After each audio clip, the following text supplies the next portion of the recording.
Welcome back, ladies and gentlemen. This is the eSports Report. Already one piece of paper down. We got plenty to go here. The next section of the show is talking about the play-in tournament. Of course, if you guys don't know this already, you've been living under a rock or trapped in your sister's bedroom for way too long without food or water. I'm sorry to hear that. Well, we're talking about the play-in tournament, of course, which is seeding the teams going into Season 2. I was just reading that back in my head, and that got real strange, and I kind of need this piece of paper.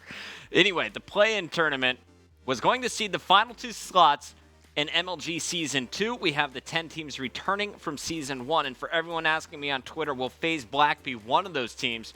Honestly, I don't have an answer yet. I asked the League Operations Squad. They're still talking it over with Strictly Business, figuring out what the plan will be for that franchise in the MLG COD League. There is a chance that FaZe Black will be in there. I don't have an answer, so I'm not going to go into any more details, but as soon as I do, you know I'll break them right here on the eSports Report. But back to the play-in tournament. 16 of the best teams, according to our Pro Points rankings, were invited to face off for the final 2 slots. It was an online tournament on the Xbox 360 double elimination bracket to determine who would move on. We had enormous names in here like Xfinity, even though they played underneath the new name AOX. You had Vex Revenge, a squad that finished in the top 8 at COD Championships. You had Rise Nation, who finished in the top 8 at Call of Duty Championships. You had Elevate, the squad that went so far in the 2K that we'll talk about in a little bit. Name after name, if they were not in the COD League currently, they deserve to be, or at least had some performances that would make you think they deserve to be.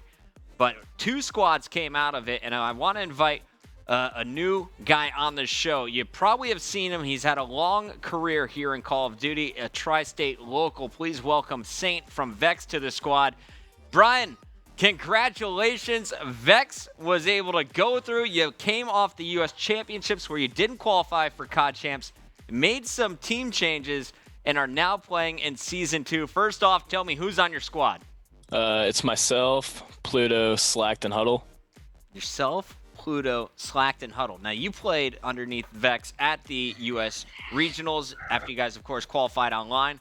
Why go after Slacked and Huddle? What prompted you and Pluto to make this team change? Actually, I left after regionals. I was gonna team with Miyagi, Strife, and Enable, but that ended up not working out as Miyagi and Enable picked up John and Spacely, but then Miyagi left anyway to join Curse Youth. And then the day before the lock, Slacked hit me up saying they really wanted to team with me. And I took up the offer because I didn't even have any other teams hitting me up at the time, and I really wanted to play in the Season 2 play-in. And we ended up meshing really well, and it just worked out. So Slacked and Huddle came after you. Was it still Pluto's squad, or who's kind of the leader of this team now? Pluto's still the captain of the team. Pluto's the captain. I think we have a roster graphic. We'll bring that up in a moment. But let's talk a little bit about your guys' run. So here's a look at it. Pluto, Saintt, Huddle, and Slacked. Of course, you know, Huddle and Slacked, they broke out on the scene at the start of Black Ops 2. They finished top 2 with Clayster on Unite Gaming. That was at least my first time watching these guys. They were too young to play at Call of Duty Championships, but 2 of the most talented players in the league. But this Vex squad did not have an easy ride. You guys started off the tournament, and you went all the way to Game 5 against a squad named Carnage. I don't know much about these guys. That was a scary series. Burton, Swirly, Fearsome, Vicious. Who are these guys? I heard about them a little bit before. I saw them playing the regional qualifier. They took Justice to Game 5 in the first qualifier. I didn't hear much about them after that. I'm pretty sure the 4 of them have teamed for a while and never broke up, so they had a lot of chemistry, and we went down to them 1-2, and then after that, we went 11-2 in map count to finish out the rest of the play-in. We just turned up after that. So after that, you faced off against Wild North America. Now this is Wolf, FaZe, Demented, and Chino, another strong squad that we saw in the 5K. Like you said, you guys kind of turned it up a notch. What game mode did you lose in that series? We lost the first game against them. We lost Freight Blitz, or no, Freight Dom, and I don't know how, because every other time we played that map, we played it fantastically. Now, your next match was against a squad that I thought you were going to have some serious trouble, and I actually predicted that these guys would come out and be one of the 2 teams. Art of Execution, who is formerly known as Xfinity, same lineup, Mud Dog, Croaster, Doubt, Sin. What went down in that winner's bracket semifinal matchup? We just counted them really well. I know they're a much better team on LAN than they are online, So I was pretty confident going into the series. It's unfortunate for them, though, because online means so much now getting into the league, and the league determines the championship bracket at Anaheim. Right. It's a bad situation for them, but I'm happy we came out on top. Following that, you met up against the squad, the only other squad to come out and get into the league. We'll talk about them in a minute. Erupt. Now, this was not the clear 3-0 that everyone thought it was. Talk me through this series, because when I went back and watched the games from Saturday, these were some really close battles. Yeah, other than that first dom, every other game was extremely close. Huddle got a crazy 1v2 clutch to close out the S&D 6-5. We won the blitz by 2 caps, got like one last-second stop, and then a cap in the last 10 seconds to close that out. And we've been scrimming them all week leading up to the play-in. We kind of expected us and them to be in the winners bracket finals because they've been playing really good lately, and we so much haven't. We've been playing good in 2Ks and 5Ks, but scrimming this whole past week leading up to the play-in, we've been getting stomped out, especially against Erupt. We're probably like 5-30 in map count or something ridiculous like that. Oh, wow.